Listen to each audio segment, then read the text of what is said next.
성령으로 하나님의 의를 실현하라. 로마서 12장 14절부터 21절 말씀 가운데 성령으로 하나님의 의를 실현하라. 이 말씀 제목으로 함께 은혜를 나누겠습니다. 첫 번째 14절부터 16절의 말씀은 성도들을 사랑으로 이렇게 함께 하라는 이런 말씀의 큰 말씀입니다. 당시 시대적을 보면, 당시 시대 상황을 보면 로마 제국주의에 의해서 이제 과다한 세금 징수, 그리고 로마에게 저항했을 때의 강력한 처벌들, 이런 사회적으로 굉장히 긴장되고 억압받던 시대입니다. 그래서 특히 그리스도인들은 당시에 예수 믿는다고 하면 대부분의 사람들이 좋아하지 않았습니다. 싫어했습니다. 그리고 심지어는 예수 믿는 사람들을 이렇게 구금, 감옥, 그리고 죽이기까지 하는 이런 사회적 상황이에요. 오늘 우리 상황은 최근에 와서는 좀 부정적 이미지도 기독교가 좀 있습니다만, 예전에는 예수 믿는 사람들이 굉장히 사회로부터 한국도 박해를 받고 순교자도 많이 나왔습니다. 그러나 이제 우리나라가 그 박해 시절이 끝나고 독립을 하게 되면서, 그 독립의 우리나라의 광복절을 맞이하면서 기독교인들이 오히려 사회로부터 많이 존중을 받고 소중한 시기가 있었습니다. 그런데 최근에 와서는 기독교에 대해서 이렇게 비난하는 일들이 이렇게 있음을 봅니다.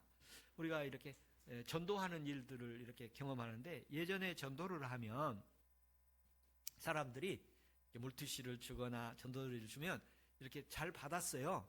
근데 요즘에는 잘 안 받아요. 그리고 싫다는 표현을 해요. 그리고 공격적 표현까지 이렇게 나오게 된 것을 봅니다. 사회적으로 교회가 이렇게 공격의 대상이 되기도 하는 이런 상황이에요.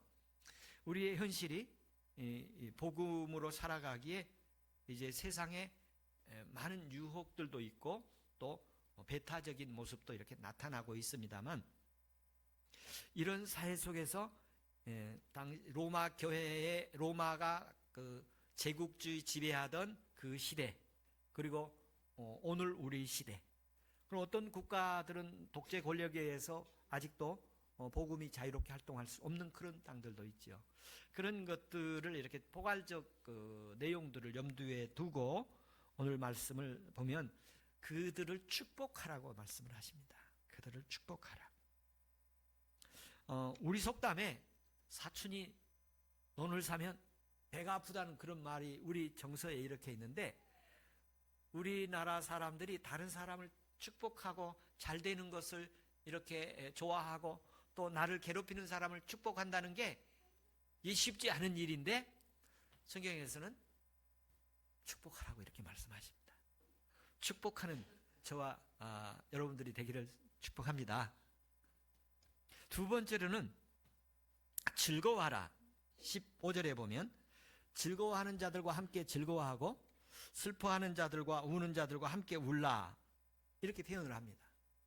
우리나라 사람들을 이렇게 대체적으로 보면 어려운 일들을 보면 굉장히 안타까워하고 도와주려고 하는 이런 정서들이 다른 민족들에 비해서 굉장히 많이 있다고 생각을 합니다.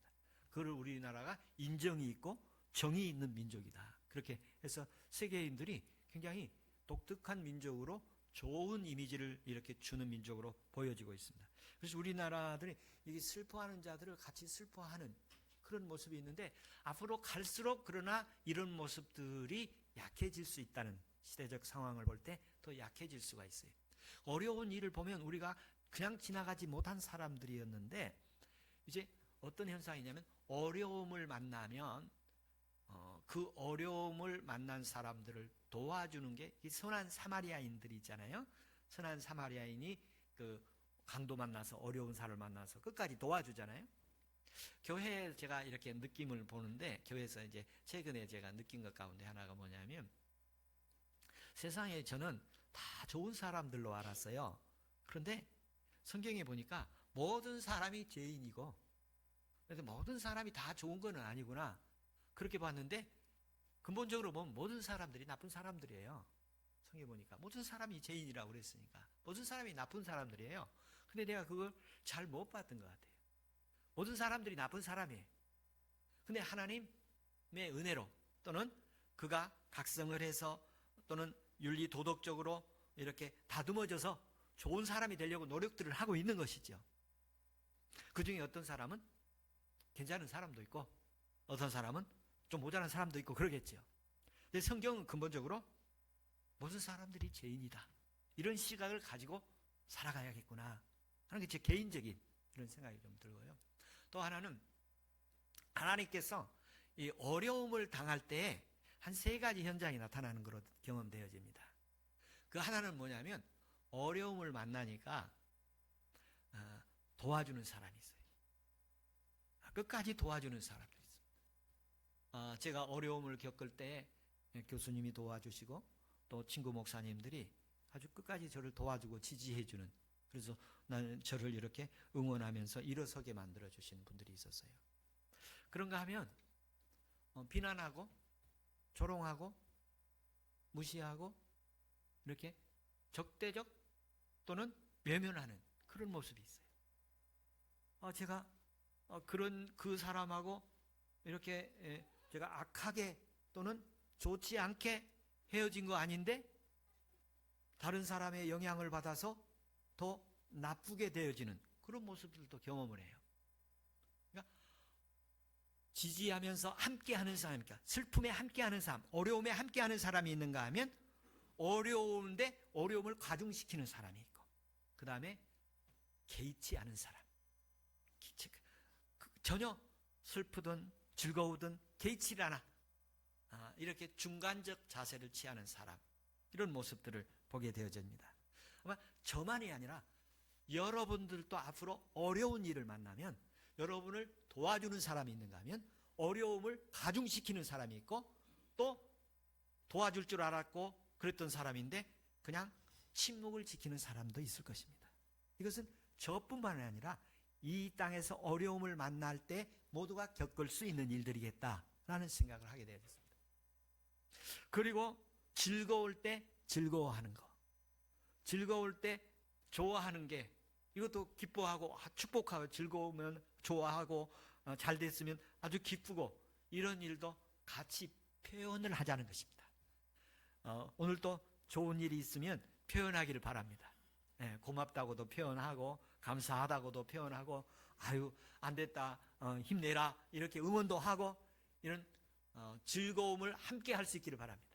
함께 어려움도 함께 할 수 있고, 그리고 즐거움도 함께 할 수 있고, 하나님께서 이 시간도 함께 예배하는 자들에게 감사를 표하며 어려움을 함께 해주셨고, 또 즐거움을 함께 할 그날도 우리에게 있을 줄로 믿습니다.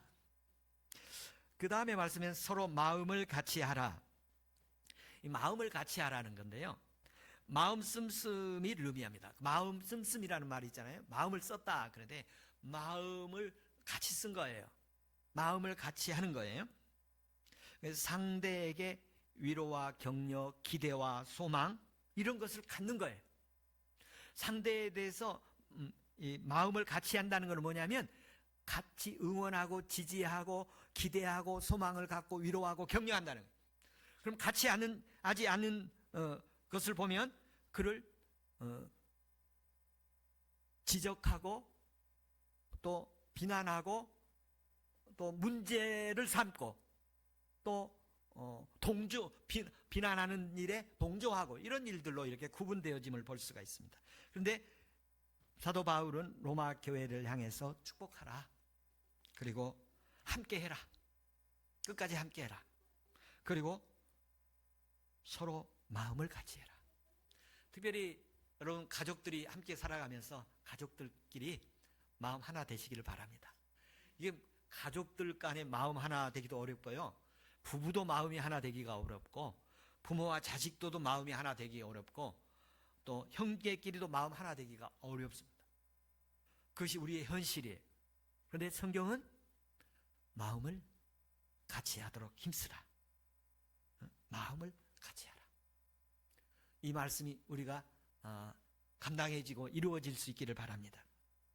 두 번째 17절에서부터 18절까지 말씀 보면 모든 사람과 화목하라, 평화하라.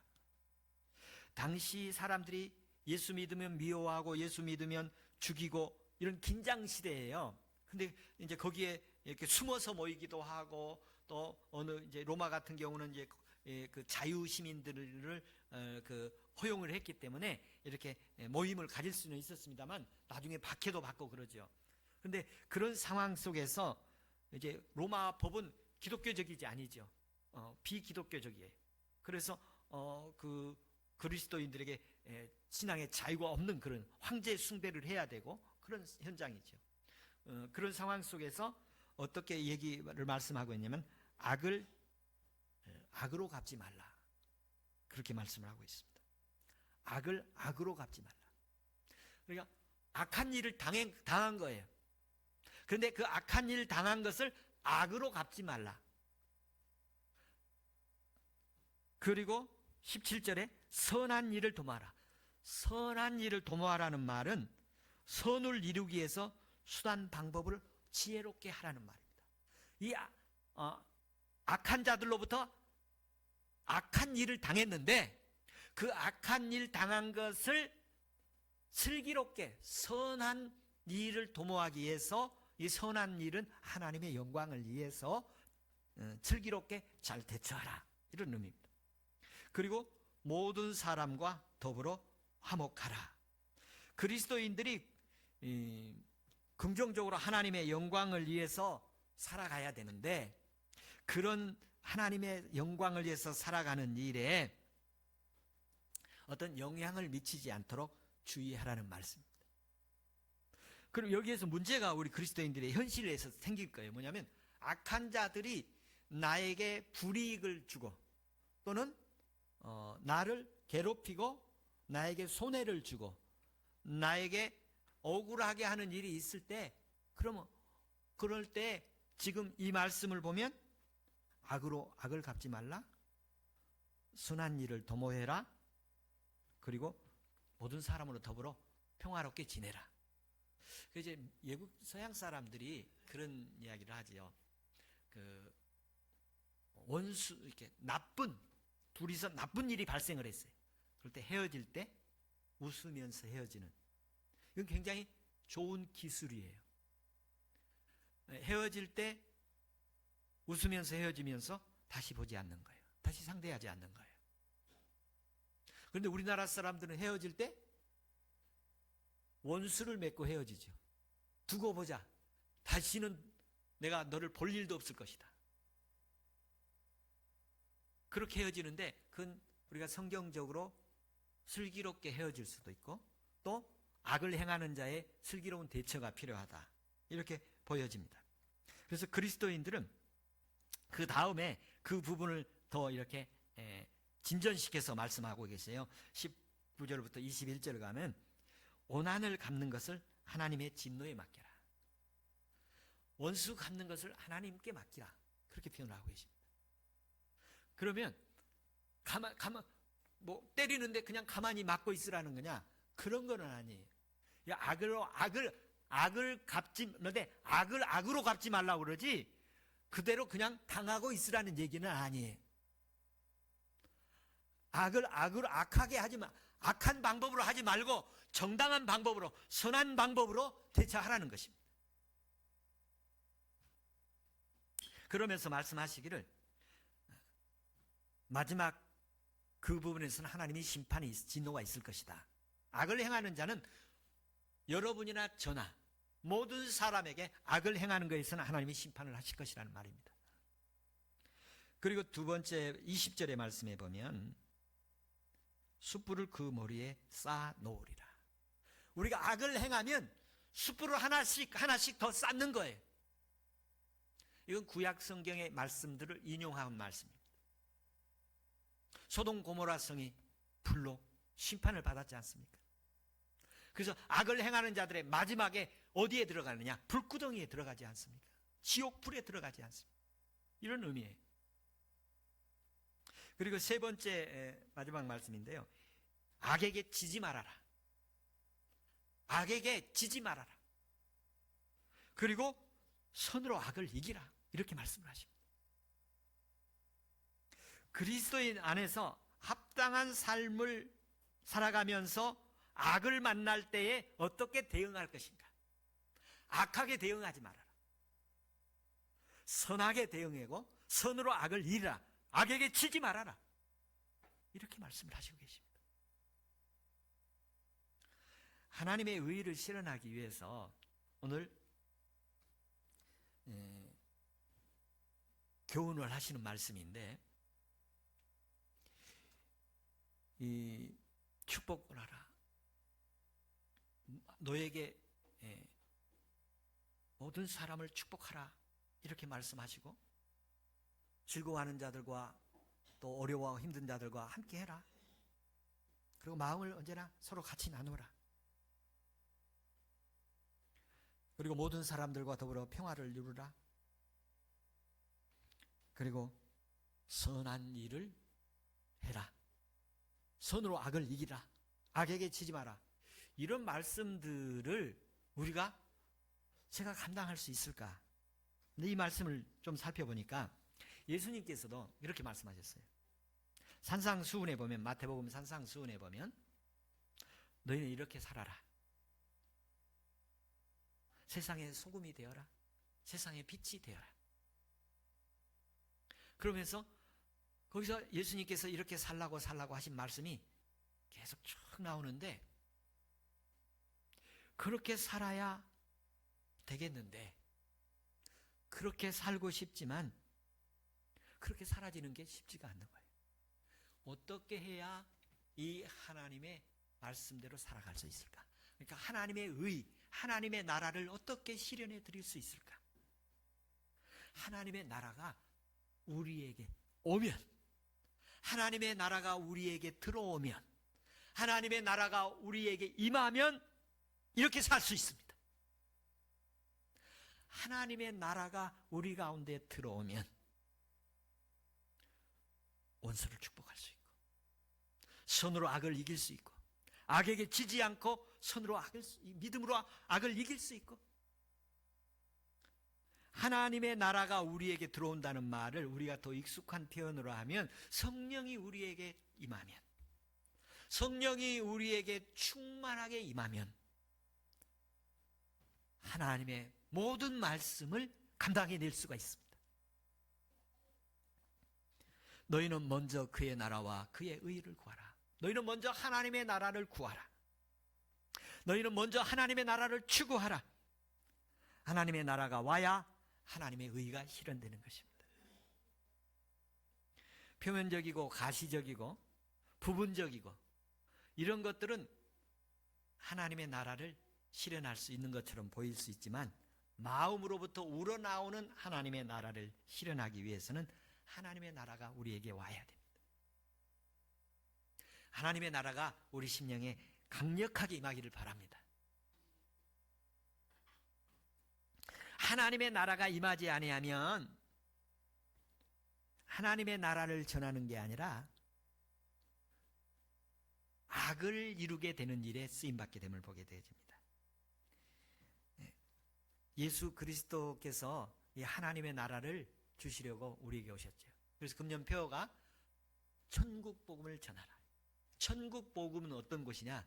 거기에 하나님의 능력이 나타나는 것이에요. 천국의 능력, 천국의 복음, 천국의 치유, 천국의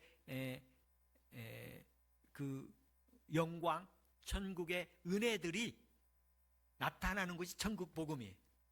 천국 복음이 전해지면 죽은 자가 살아나고 병든 자가 고침을 받고, 천국 복음을 전하면 하나님의 가르침이 있고 깨달아지고 알게 되어지고 믿어지고, 천국 복음 현장이길 바랍니다. 그 하나님의 나라의 이 핵심은 예수 그리스도의 복음이에요. 예수 그리스도의 복음의 핵심은 십자가, 부활, 승천, 하나님께서 하나님 나라 보좌에 앉으셨다가 다시 성령으로 오시는 이 모습이 이 복음의 핵심이에요. 십자가의 보혈로 우리를 구원하신 주님을 바라보게 되면 하나님의 나라가 임하게 됩니다. 죄와 사망을 이기시고 부활하신 주님을 만나면 우리에게 천국이 보여지고 소망을 가지게 되는 하나님의 나라가 임하게 되는 것입니다. 우리의 마음이 정결해지고 주님을 따라가고 싶고 주님의 요구하는 것은 우리를 통해서 이루어지게 될 줄로 믿습니다. 우리가 일정 부분 하나님의 나라를 이루고 계셔요. 여러분이 일정 부분은 부분적으로는 하나님의 나라를 이루고 계셔. 오늘 이렇게 예배하는 것도 하나님의 나라를 이루고 계셔. 그러나 온전히 이루거나 다 이루지는 못했어요. 아직 우리는 하나님의 뜻을 온전히 이루는 그날이 있기를 축복합니다. 이 일을 위해서 우리는 항상 성령 충만하고 하나님의 나라가 우리에게 충만하도록 우리는 기도하고 기도에 힘써야 되고 계속해서 기도해야 되고 그리고 지속적으로 기도해서 마가의 다락방에 간절히 힘써서 기도하는 사도들에게 성령 임하여서 그들이 하나님의 나라를 담대히 전하는 것처럼 우리에게도 그 하나님의 나라가 임하기를 축원합니다. 그래서 하나님의 의로운 세상을 이루어내고 만들어내고 실현되는 역사가 있기를 축원합니다. 기도하겠습니다.